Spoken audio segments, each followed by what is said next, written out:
A well-regulated militia being necessary to the security of a free state. The right of the people to keep and bear arms shall not be infringed. Welcome to another edition of Bearing Arms Cam and Company. My name is Cam Edwards. I'm glad that you are with us today.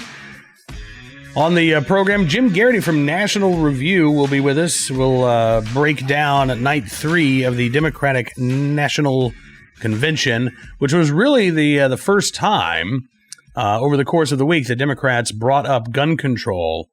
It's always weird to me. I mean, for some politicians, this is the biggest issue.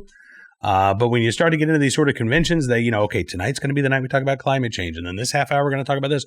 So night 3 was gun control. You had Emma Gonzalez from March for Our Lives introing a video message about the need for, quote unquote, common sense gun safety reforms. Gabrielle Giffords gave a speech as well. We'll see if former Vice President Joe Biden actually talks much about gun control during the last night of the DNC on Thursday. But, it's interesting. I think that, and we're going to talk about this with Jim Geraghty, I really do believe that Democrats, particularly the strategists and the campaign advisors, maybe not even the politicians themselves, but the people who, make a living trying to put Democrats in office, they know that now is not a great time to be talking about all kinds of gun control laws that are aimed at law-abiding legal gun owners and restricting their rights. And that's exactly what the Biden-Harris plan does. From the quote-unquote universal background checks to their so-called assault weapons ban, their ban on quote-unquote large-capacity magazines, red flag laws, empowering states to impose gun licensing regimes like the ones in California and in New York State that deny average residents their ability to keep and bear arms. That's what Democrats want to put in place from coast to coast. And I think that is becoming a pretty unpopular position. Not only because of the record number of gun sales that we're seeing around the country, but Americans are looking around at the chaos. They're looking at the rising violent crime rates in many cities. They're hearing Democrats say, well, we need fewer police, not more police. We need to reimagine policing at a time in which they can't seem to get a handle on violent crime. And the idea that, again, you would deprive people of their ability to protect themselves and their families is not really a message that resonates at the moment. But that's just my opinion. What does Jim Geraghty from National Review think? Well, he's here to talk about it. Jim Geraghty, it is good talking with you, sir. Thanks for coming on the program today. Sam, I always enjoy hearing your voice. Well, it has been a while, but I'm glad that you're back, and we've got quite a bit to talk about. Have you actually been working overtime and watching all 2 hours of the broadcast? Well, I guess the 1 hour broadcast version of the DNC this week. Yeah, so, I've covered every convention in person since the Republicans in Philadelphia in 2000. And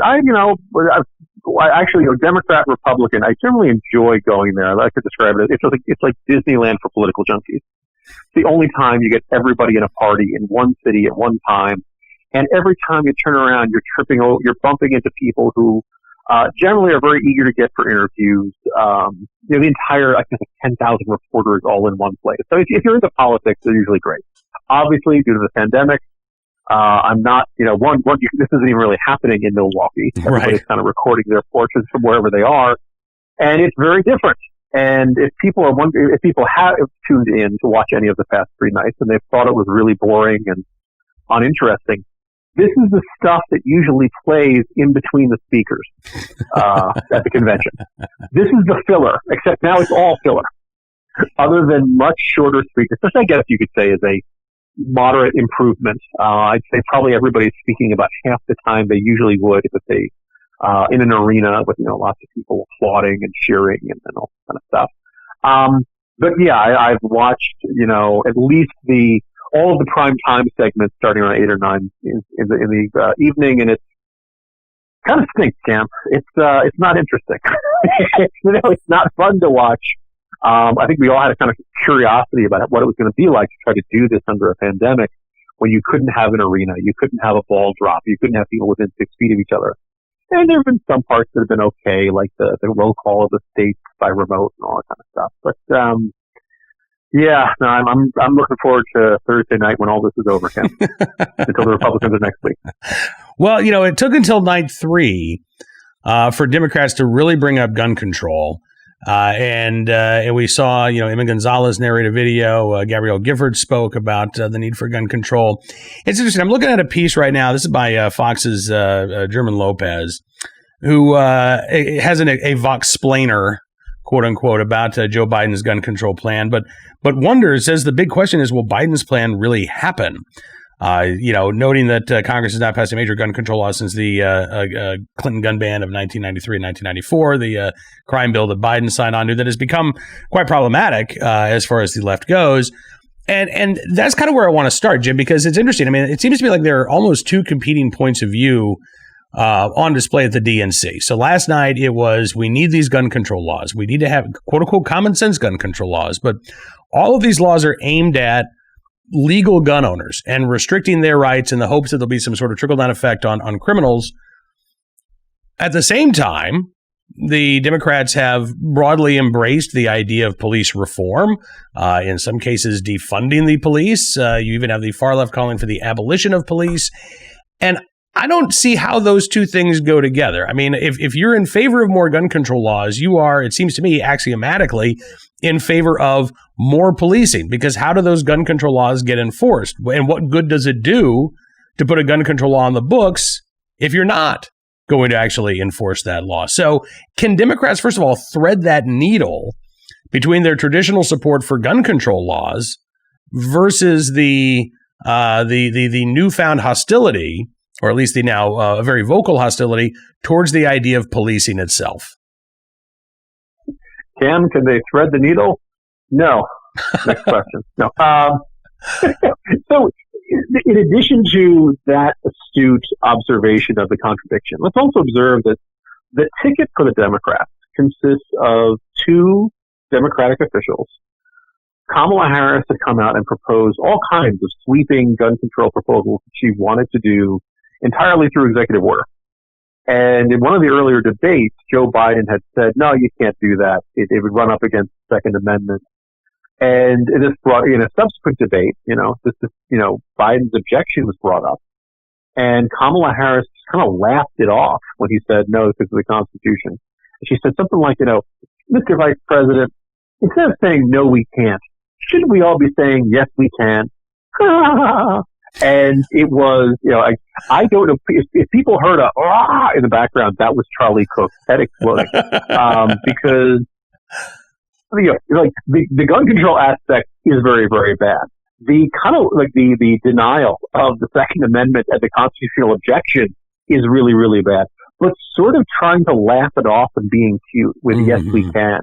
That's spectacularly intellectually, but that's a refusal to even engage in the objection. I think the suspicion is that Kamala Harris, doesn't care. She doesn't care if this violates the Constitution. She wants to do what she wants to do.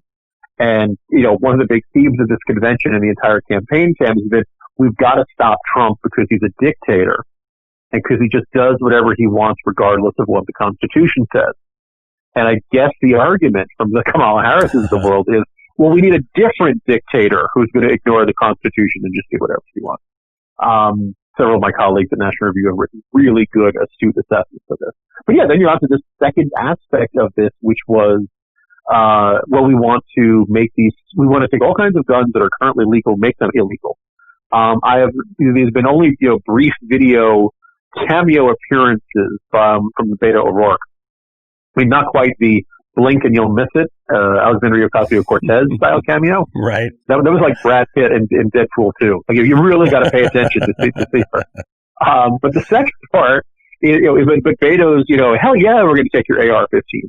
There's not a single person in the Democratic Party who has really rebuked and said, no, gun confiscation is not a good policy. We're not going to go around trying to take away guns from people who have bought them legally.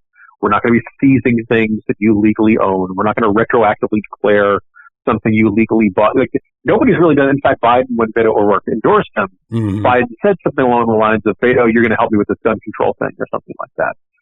Certainly the implication, if Joe Biden objects to anything Beto O'Rourke said, he's hidden it very well. And then just kind of the broader aspect of it. The first two nights of the convention, as I said, grading on the curve. It's very tough to pull off a convention and make it interesting in these circumstances. And apparently the ratings are just terrible this cycle compared to 4 years ago. The message was Trump's bad. Aren't you tired of this America? The pandemic, the economy. Look, there's a very easy, generic, non-specific argument to make against Trump that I think is what has had Joe Biden ahead in the polls. And a lot of it has nothing to do with gun control or climate change or illegal immigration or an amnesty and things like that. And last night, particularly in that first hour, which was not covered by the major network, you had to be watching CNN or MSNBC to catch that. Mm-hmm. But they were beating the drums on the partisan, liberal, progressive red meat stuff a lot. Actually, I shouldn't use red meat because I'm sure half of them are vegan. This is them going back to the kinds of issues that they would be emphasizing in normal political circumstances. Yeah. And to the extent, I think that's a mistake. I don't know if that's necessarily the takeaway people are going to take from this, because as I said, people aren't really watching. But if I'm a Democratic strategist, I've got the wind at my back. I don't want to get into gun control and these other issues that have backfired and probably were a big factor in Donald Trump winning in 2016. Yeah, it's interesting that you bring that up, because I wrote about this at Bearing Arms yesterday. So we've got our special session going on in Virginia right now. And there was a lot of speculation when Governor Northam first announced the special session that he was going to try to bring back House Bill 961, which was his gun ban, magazine ban, suppressor ban, that failed when 4 Democrat state senators earlier this year said, nope, sorry, we can't sign on to this particular language. He did not do so. There are no gun control bills that have been filed by Democrats in the special session. And it's interesting. I actually looked at the campaign websites for Elaine Luria in Virginia's 2nd Congressional District and Abigail Spanberger in Virginia's 7th Congressional District. Both of them voted for the quote-unquote assault weapons ban while they were in Congress in 2019. These are first-term Democrats. They're running in these Republican-leaning districts. So these, I think, are probably the 2 biggest pickup opportunities in Virginia for Republicans. Neither one of them, both of them have quote-unquote gun violence sections on their campaign website. Neither one of them acknowledge or bring up their vote to ban semi-automatic rifles. It's just not a part of their discussion. It's not a part of their conversation. We saw Rasmussen with a poll out last week showing that support for gun control down 12 points from a year ago. It was 64%. That's what they found anyway in August of 2019, down to 52% in August of 2020. There was just a YouGov poll out looking at Texas. You bring up Beto O'Rourke. Beto O'Rourke, Jim, according to this YouGov poll, is the least popular Texas politician in the state of Texas. And I think that is, there's some, again, they're anecdotal data points, but I think you're right. I think it's evidence, along with the fact that we've got record number of gun sales going back to March. Gun store owners are telling us about half of their customers are new gun owners. Many of them are women. The support, I think, for gun control is ebbing right now. And this is the most anti-gun ticket in American political history. So I think you're right. I mean, I think it's smart for them to de-emphasize their support for gun control, but I don't see them backing away from it entirely because it's so much a part of the Democratic agenda. Yeah, you and I would say, I can still remember, it might have been my first NRA convention back in, I want to say Pittsburgh, I want to say 2010 or so, maybe Charlotte, but Jim Webb spoke. Heath Schuler, Democratic House member for North Carolina, spoke, right? You still had members of the Democratic Party in the Congress, in state legislative, the governors, who were pretty open about what they saw as a pro-gun, pro-Second Amendment perspective. And they're pretty much gone now. Mm. And the other thing I just kind of would say to, again, it makes sense that they're not emphasizing them. I think anybody who pays attention to this issue would not believe that they've, had a change of heart on this or that they're any less hostile to the Second Amendment than they used to be. To the extent anybody's even thinking, I was a little surprised that Democrats had that emphasis last night, even if it was just kind of in the first hour. In fact, I noticed that there was a reference to the Pulse nightclub shooting in the gun control segment at the beginning of the program. Cam, I was thinking so at the time, the Pulse nightclub shooting was being painted as a homophobia problem. Right. And then those of us who actually paid attention to it said, no, this is an ISIS problem. This is a guy who was radicalized and literally on the phone with the cops said, I pledge myself to Abu Bakr al-Baghdadi And there was not a question of his motive. Maybe he was closeted gay. Apparently, according to his wife at the trial, she said he was. It's not even clear that he knew it was a gay club when he went in there. But so to me, you look at that. That's an ISIS problem, but it got brought up in the context of being a gun control problem.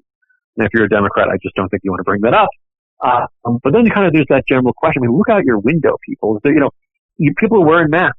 People are not gathering. They're keeping a 6 feet distance from each other. In Arlington, if you get together in groups of more than 3, you can get a $100 fine because they don't want people gathering.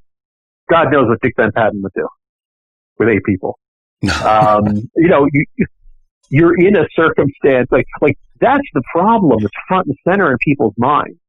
And so if any Democrat runs around and says, yes, now's the moment we need to push for guns, what is wrong with you? It just seems spectacularly ill-considered and kind of tin-eared at a time like this. So my suspicion is that, Democrats, if Biden and Harris are wise, they will want to try to minimize the amount of time they spend talking about gun control between now and November.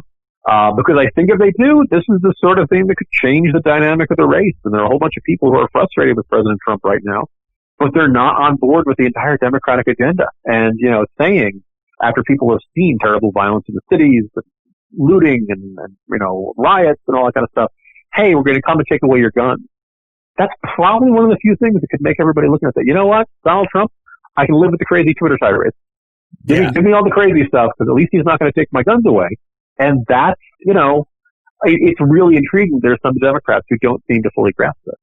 I agree with you. In fact, I was talking to Ed Morrissey from Hot Air. I think this was last week, maybe the week before last. There was a poll out in Minnesota showing the presidential race neck and neck in Minnesota. And that was close to 2016 as well, but that was largely because of the drop-off in votes for the Democrat. I think Ed said Trump gained, I think, like 3,000 votes over the Republican in 2012, but Hillary Clinton ended up losing like 127,000 votes in Minnesota compared to Democrats in 2012. And so, but I mean, this is neck and neck, and this is where, folks have had a front row seat for months looking at, okay, here's what happens when you allow violent criminals to run, amok in the city, and when you don't have a significant law enforcement presence when there are riots and looting.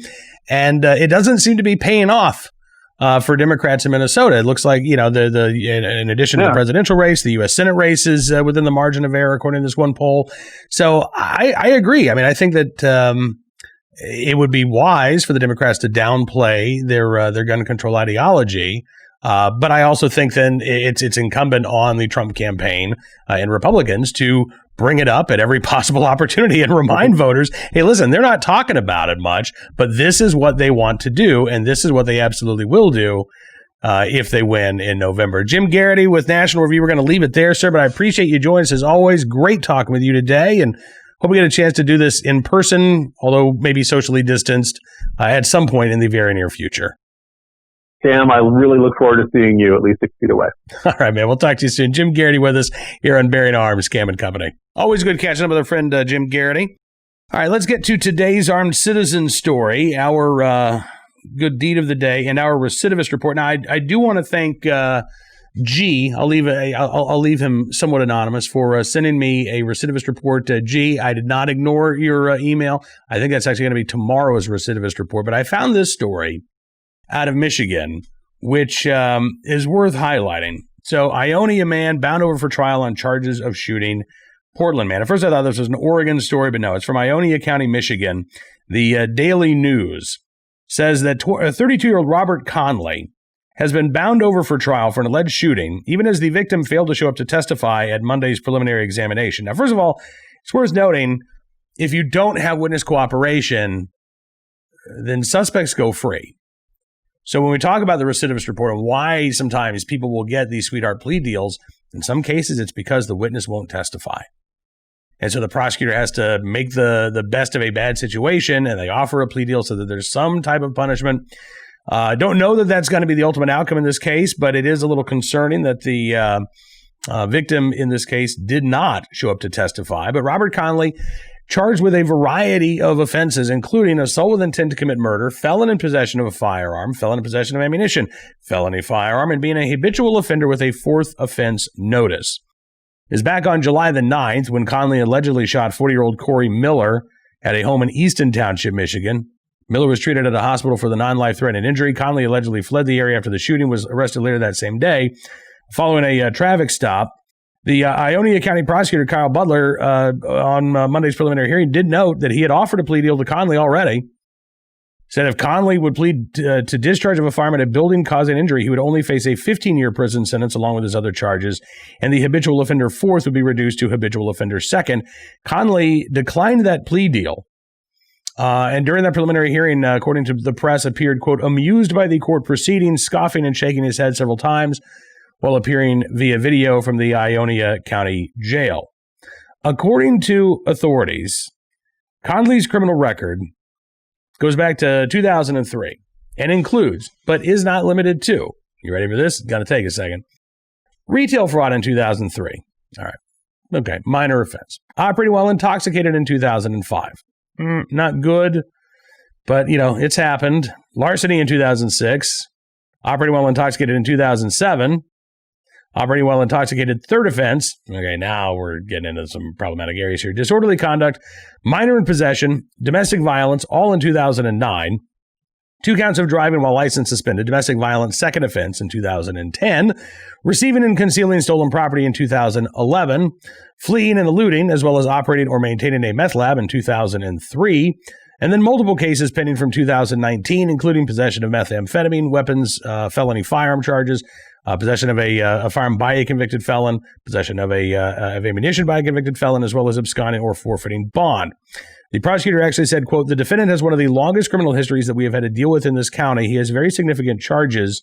The judge agreed, says, he does have a very long criminal history, one of the longest I've ever seen, which begs the question, how does a 32-year-old rack up one of the longest criminal histories that a judge and prosecutor have ever seen? And the answer is because Conley has done very little time for any of his crimes. And when there is no punishment, well, that's when you have a suspect who's accused of shooting somebody who laughs at the idea of a plea deal, laughs through his preliminary hearing, because he's under the impression, and it's not a mistaken one, that the criminal justice system typically will give him a light sentence and a slap on the wrist. So there you go. Ionia County, Michigan. And today's recidivist report, 32-year-old Robert Conley. Our armed citizen story of the day. You ready for this generic headline? I love it. Resident shoots intruder. Yep, not much to go on there. This is from the Series Courier in California.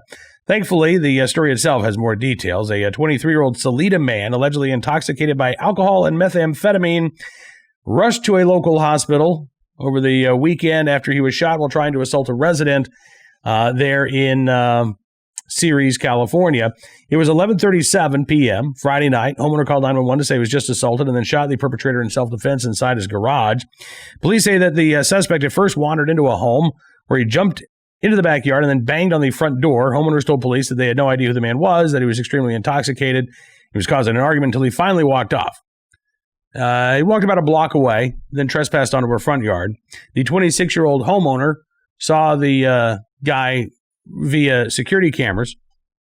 He was in fear of the suspect gaining access to his home where his elderly parents and siblings live. His dogs are barking frantically. Said he armed himself with a handgun and flashlight. First asked the man if he was okay, and that's when the suspect charged the homeowner. The intruder began assaulting him, put him in a headlock while moving inside of the garage. In fear of his life, the homeowner said he fired one round in the man's abdomen while still in the headlock. Suspect has been since treated and released, uncooperative with police, would not answer questions. The shooting is still under investigation. Will be forwarded to the Stanislaus County DA's office for review. When they say that the guy was treated and released, I'm not sure if that means like released from the hospital. Kind of sounds like he was already released from jail, despite the fact that he was uncooperative and didn't want to talk to police. But we'll look for more details from Ceres, California, and hopefully have more information to give you in the days ahead.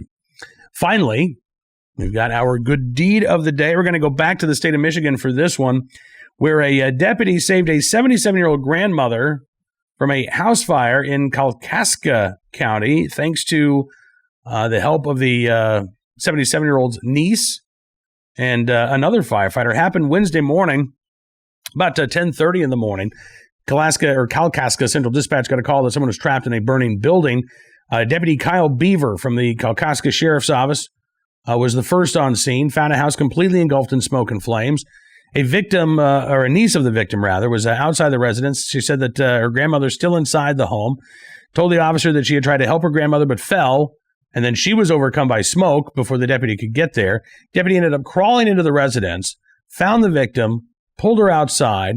Kalkaska officer Scott Clark then arrived on scene and began performing CPR on the woman until EMS arrived. Victim was taken to a local health center, later transferred to Grand Rapids, Michigan. Deputy Beaver treated at the scene for a smoke inhalation, treated and released, thankfully. And it looks like, at last report, that 77-year-old woman pulled from that burning home by Kalkaska Sheriff's Deputy Kyle Beaver is going to be okay. So in the right place at the right time, willing and able to do the right thing. Deputy Beaver, we thank you for your very, very good deed.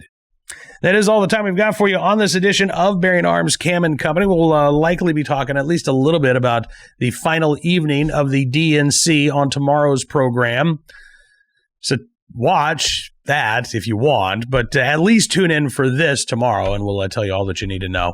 In the meantime, thank you, as always, for being a part of the program. You can subscribe to Town Hall Media on YouTube. That way you never miss an episode of Bearing Arms Cam and Company. You can also subscribe via Apple or Spotify, Stitcher, wherever you get your favorite podcast. You can find Bearing Arms Cam and Company there as well. In the meantime, until we talk again, be well, be safe, be free, and we'll see you soon with another edition of Bearing Arms Cam and Company.